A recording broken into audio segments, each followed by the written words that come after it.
So this is example 1, and in this example 1, we shall calculate both the first quartile and the third quartile using the method of linear interpolation, the same as the median.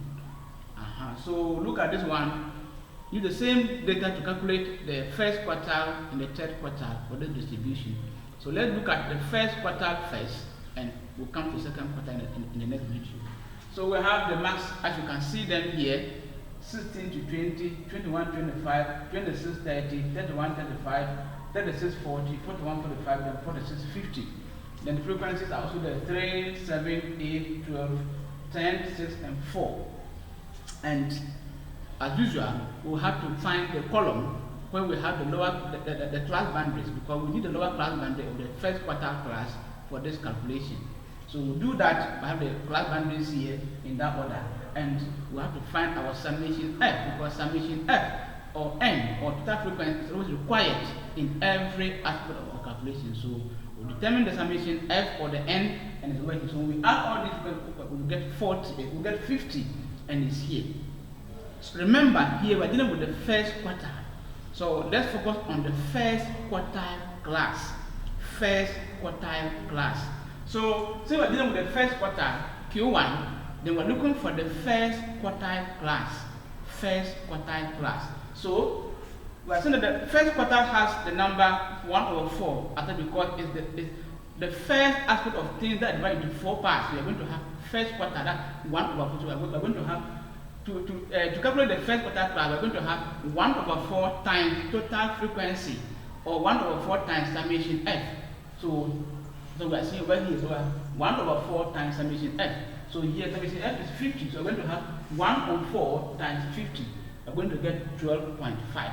The 12.5 is not the end to what we're doing, but it's a guide to determine where to locate the first quartile class. So when we come to our frequencies, we begin to add our frequency until we get to either 12.5 or a number which is a little bit closer to 12.5. So let's add and see. When we add 3 and 7, we'll get 10. 10 is less than 12.5. 10 is less than 12.5. So proceed to the next class. We'll add the 8. It becomes 18. 18 is up to, but a little bit more than 12.5. So we consider this class here to be our first quartile class. Our first quartile class. That's the Q1 class for this distribution. So we're going to have it in the class of 26 to 30 with the frequency of 8. And then the lower class boundary and the upper class boundary. We don't need the upper boundary, but we need the lower class boundary for calculation. So when we are standing here, we just put it a mark here like this to designate or design our first quartile class. So we can pick our parameters from there. So this is the first quartile class, 26 to 30, the frequency of 8, and we have the lower class boundary to be 25.5. When we do this one, we can then consider, we can now say that our L1, that lower class boundary of the first quartile class is 25.5. As you can see here, we have our C, that's the size of the first quartile class, that is 30.5 minus 25.5. If you do so, you are going to get 5. So our C is 5. Then the FB, that's the sum of frequency before the first quartile class. The first quartile is here. So if you add those that are above it, just like the median fashion, if you add the two of them, you're going to get 10. So our FB here is equal to 10. Then we have here, I put F1 because we're dealing with first quartile. So the Fm, which was the frequency of the median class, becomes F1. That's the frequency of the first quartile class. 1 refers to just the one you are having here, that's first quartile, and this is frequency.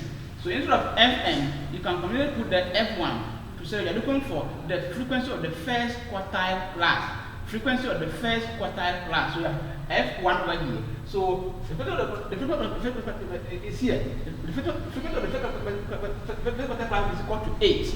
That the frequency of the first quartile class is equal to 8. We have the 8 over here, and we are going to have it in that manner. And our frequency, total frequency or summation F is equal to 50, and we have it here as such. When we do that, we can now put our equation or our formula, that is Q1 is equal to L1 plus bracket open 1 on 4 times n minus fb divided by f1 bracket close times c. So when we do that, we're going to have 25.5, that our L1 that is here, plus bracket open 1 over 4 times n is 50, so put the 50 here, minus our fb, which is 10, divided by f1, that is 8, over here, close the bracket, multiplied by 5, that is our c. When we do that, we're going to have, 1 on 4 times 50, give us 12.5. We're going to have 25.5 plus, bracket open again, 12.5 minus 10, divided by 8, bracket close, all times 50. Then we come to the next step, that is 25.5 plus, when we subtract 10 from 12.5, we're going to have here 2.5 divided by 8, bracket open and close, times 5. Then we're going to have, so if you evaluate this, you see, you can multiply this by this, you can multiply 2.5 by this, or you divide 2.5 by 8, multiply by 5, you're going to get 1.5625.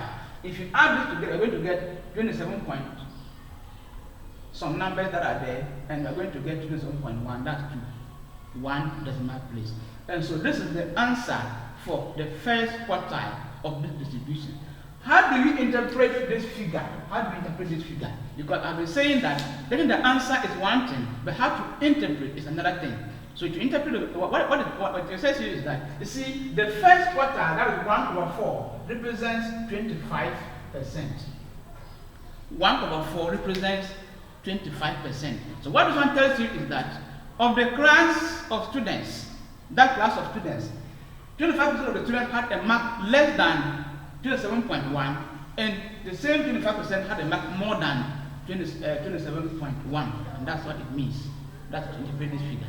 It's the same pattern as the median and that product. So learn how to interpret the figure after the calculation, and we are good to go. So this is the first quarter. The first quarter after the question. We shall look at the third quarter using the same distribution, and we shall take the difference between the first quarter and the third quarter.